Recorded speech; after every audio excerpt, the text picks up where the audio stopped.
जो जो इंतखाबात की डेट करीब आ रही है तो इस किस्म के इल्ज़ामात आपको सुनाई देंगे, लेकिन ये इल्ज़ाम बहुत संजीदा है, जिससे मुराद ये है इल्ज़ाम के मुताबिक कि वो 6 जज जिन्होंने फ़ैसला किया कि ताहयात नाअहली की तलवार सियासतदानों के सर के ऊपर से उतारी जाए, वो लंदन प्लान का हिस्सा है।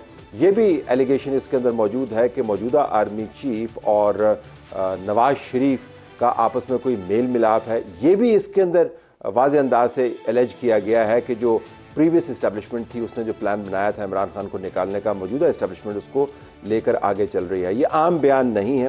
साथ ये भी इसमें इम्प्लाई किया गया, बल्कि कहा गया कि एक तहरीर शुदा मुआहिदा भी है जिसके ऊपर बाकायदा दस्तखत हैं। इमरान खान की बहन है, कुछ भी कह सकती है, लेकिन इतना कुछ कह दिया। आज हम इस मौजू से बातचीत का आगाज़ करेंगे और फिर देखेंगे कि इलेक्शन कैंपेन जो आगे चलेगी, लाडले वाली बातें जो हैं वो लंदन प्लान जैसे इल्ज़ामात में तब्दील होंगी या नहीं। सेनेटर परवेश खान साहब पीपल्स पार्टी की तरफ से, सेनेटर अफनानुल्लाह खान साहब पाकिस्तान मुस्लिम लीग नवाज़ की तरफ से, मुस्तफ़ा नवाज़ खोखर साहब सीनियर सियासतदान, हाफिज़ अब्दुल्ला साहब जमीयत उलमा इस्लाम, आप सारों का बहुत शुक्रिया। पहला रिएक्शन हाफिज़ साहब आपकी तरफ से। अब तो वो ये इल्ज़ाम लगा रही हैं कि तहरीर शुदा मुआहिदा है, उसके ऊपर सिग्नेचर है। आपने बिस्मिल्लाहिर्रहमानिर्रहीम दाएं से शुरू करना था, परवेश खान से कम एक सुन्नत पे तो अमल होता। दाएं से शुरू किया है अभी नजरियाती तौर पर। Good one. देखिए, जहाँ तक आपकी सवाल का ताल्लुक है, बिल्कुल बहुत संजीदा सवाल है। और इमरान खान साहब की बहन आलिमा खान ने जो बात की है कि नाअहली ख़त्म करना ये लंदन प्लान का हिस्सा है। अब लंदन प्लान कहते हैं कि ये बाकायदा मादे की शक्ल में और दस्तखत शुदा है। अब इस प्लान पे अमल करना, इसमें कौन कौन शरीक है, यानी इससे तो यही मालूम होता है कि एक फरीक मियां नवाज शरीफ साहब है, एक फरीक चीफ ऑफ आर्मी स्टाफ है, और ये 6 जज जो कल उन्होंने फैसला सुनाया है, यही होंगे ना? जी बिल्कुल, और कहा उन्होंने यही। हाँ, यही। तो जब ये लंदन प्लान है, अब मुझे बताइए कि इसका कोई ऐसा इदारा है कि इसका नोटिस ले कि एक बीबी खड़े हो के इल्ज़ाम लगाते हैं बैक वक्त 2 इदारों पर, इस्टेब्लिशमेंट पर और उसकी सरबराह चीफ ऑफ आर्मी स्टाफ पे, और दूसरा आपका आला अदालत सुप्रीम कोर्ट और उनकी जजेस पर, जिसमें चीफ जस्टिस सुप्रीम कोर्ट भी शामिल है। तो इसलिए मैं कहता हूँ कि ये बहुत संजीदा उन्होंने इल्ज़ाम लगाया है। इस इल्ज़ाम के तह में जाना ज़रूरी है इदारों, क्योंकि अगर ये इसी तरीके से आप खला में छोड़ दें ये बातें, तो फिर कौम का एतमाद सुप्रीम कोर्ट से भी उठ जाएगा, कोई एतमाद नहीं रहेगा, और कौम का एतमाद एक मजबूत दिफाई इदारे से और उसकी सरबराह से भी उठ जाएगा, कम से कम तनाज़ा खड़ा हो जाएगा। लेकिन इसलिए मैं कह रहा हूँ कि इसका सच जवाब अगर आप करना चाहते हैं, सच साबित करना चाहते हैं, तो हालिमा बीबी को कोर्ट में बुलाना चाहिए। खोखर साहब, इलेक्शन के दौरान बहुत सारी बातें होती हैं, सियासतदान जो है कैमरे के सामने आके बहुत सारी बातें कर जाते हैं, लेकिन ये पहली मरतबा नहीं है। 2023 में आपको याद होगा इमरान खान ने BBC को इंटरव्यू देते हुए ये कहा कि मेरी गिरफ्तारी जो है वो लंदन प्लान का हिस्सा है, जो मौजूदा आर्मी चीफ जो इस वक्त हैं इनकी तैनाती के मौके पर तैयार किया गया।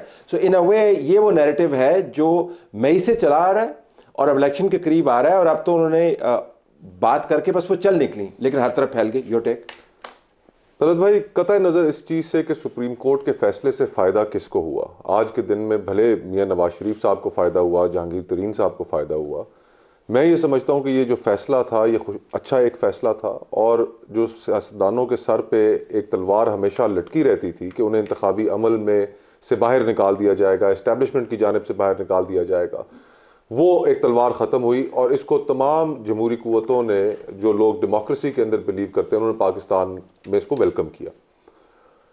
और अफसोस हुआ कि जब कई PTI के जो हमारे दोस्त, उनके साथ जब हम TV प्रोग्राम्स में शरीक होते हैं, तो उन्होंने इसके ऊपर एतराज़ किया। उनको जो बात मौक़िफ़ समझना चाहिए वो ये है कि अगर आज इसका वक्ती तौर पर मियां नवाज शरीफ साहब को फ़ायदा हो रहा है, तो हो सकता है कि कल इमरान खान साहब को भी फ़ायदा हो। लेकिन ये फ़ायदा की बात नहीं कर रहे। जी हाँ, मैं उसी तरफ आ रहा हूँ। ये बात कर रही हैं कि ये पहले से सारा कुछ तयशुदा है। अब जो हमारी अदलिया है, इसमें कोई शक नहीं कि हमारी अदलिया की जो क्रेडिबिलिटी है वो पिछली 7 दिहाइयों में इस मुल्क में नहीं रही। अदलिया ने ऐसे ऐसे फैसले किए हैं कि जिनकी बुनियाद पे उसकी क्रेडिबिलिटी सिफर के करीब है। लेकिन काजी फायद ईसा साहब जब से आए हैं तो मैं ये महसूस कर रहा हूँ कि उन्होंने अपने इदारे की गलतियों को भी तस्लीम किया। उन्होंने भुट्टो रेफरेंस भी टेकअप किया जो काफ़ी अरसे से पेंडिंग था। उन्होंने अपने साबका चीफ जस्टिस की गलतियों को भी तस्लीम किया। और ये फैसला अदलिया की क्रेडिबिलिटी मुकम्मल तौर पर रिस्टोर तो नहीं कर पाएगा, लेकिन उसकी जानिब एक कदम ज़रूर है।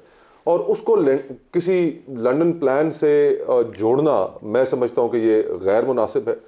और अगर इस तरह का वाकई कोई प्लान था तो फिर उसके सबूत सामने लेकर आने चाहिए, और बगैर सबूत के मैं नहीं समझता कि फिर उसके ऊपर कोई मजीद बात की। सेनेटर साहब, हैरानकुन बात यह भी थी कि जिस तरीके से ये बात की गई, यानी पाकिस्तान के अंदर एक ये नई सकाफत आ गई है। अमूमन तो ये होता था कि आप संजीदा इल्ज़ाम संजीदगी से लगाते हैं और उसके बाद उसको फॉलो करते हैं, भले आप वो झूठा इल्ज़ाम क्यों ना हो।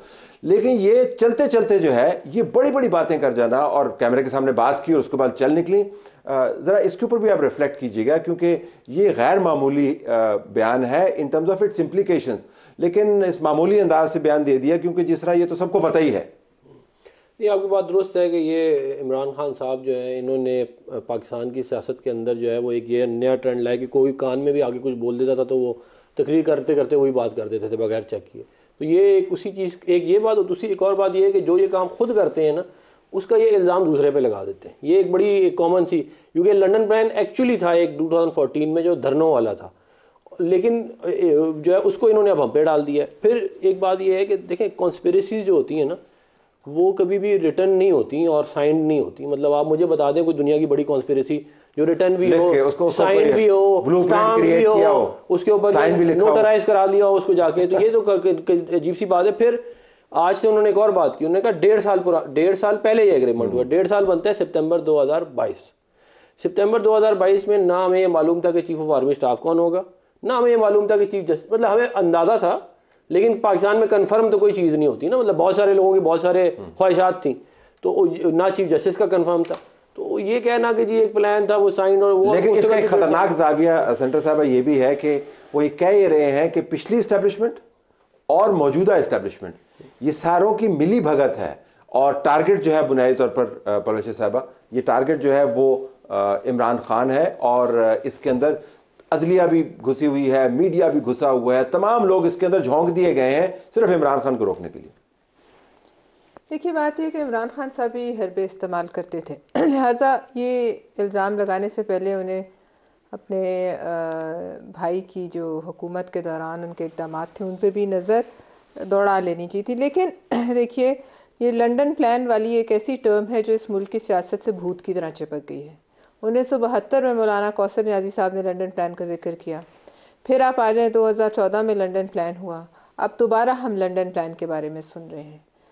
तो जब जब इस लंदन प्लान के नतीजे में कोई तहकीकात नहीं हुई और ये इल्ज़ामात जो हैं इन्हें एक कटी पतंग की तरह इधर उधर उड़ने दिया गया, तब उसके नतीजे में कोई जो इस्तेहकाम और क्या कहना चाहिए जो हम चाहते थे कि मुल्क की सियासत में ठहराव आए, इस्तेहकाम आए, वो नहीं आया। 14 के बाद से भी ले ले, 72 तो चले दूर हो जाता है, 14 के बाद से आज तक भी देखिए उस वक्त के इल्ज़ामात के बाद जो एक इर्ताश मचा, फिर वो 18 तक गया, फिर उसके बाद आज तक हम उसे भुगत रहे हैं, आज तक हम गो मगो की कैफियत में इस वक्त तक बैठे हैं।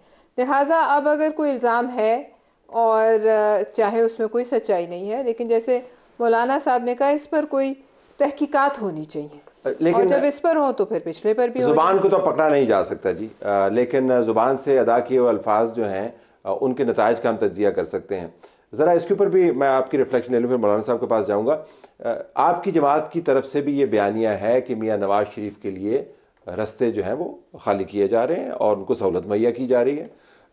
खोखर साहब के भी बाज़ औक़ात बयानात मैंने ऐसे ही सुने हैं, तो वो लंदन प्लान का उससे कोई ताल्लुक़ नहीं है, लेकिन कॉन्स्पिरेसी थीरी है, उसके अंदर अदलिया भी आती है, उसके अंदर सहूलतकारी भी आती है, तो उसमें वो एलिमेंट्स जो हैं जो अलीमा खान ने एक बड़ी कॉन्स्पिरेसी थीरी में डाले वो आपकी जमातों की तरफ से भी अपने ओपोनेंट्स के खिलाफ आती। देखिए बात यह है कि हम जो कहते हैं हम लोग कोई एक मंशूर पे ना इलेक्शन लड़ने जा रहे हैं, ना ज़ाहिर को एक साथ हमने काम किया है मुख्तलिफ औकात में।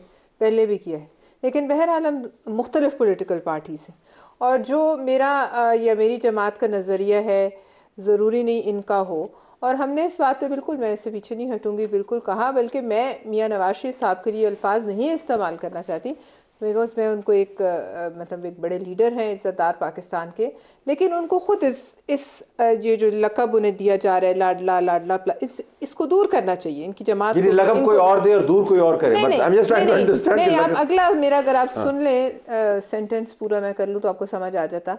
मैं आपको कोई लक़ब दूँ, आप उसे दूरी इख्तियार करने के बजाय उसको यहाँ लगा के तमगा बना लें, पूरे सारे आपके सारे, उसको जज कौन कर रहा है कि तमगा के तौर पे लगा? आप ही जज कर रही है ना? नहीं, मैं नहीं करी, लोग करें, मेरे जज करने से कुछ नहीं होता। कौन से लोग? आवाम। आवाम जज करेंगे ना। मेरे साथ आवाम नहीं है।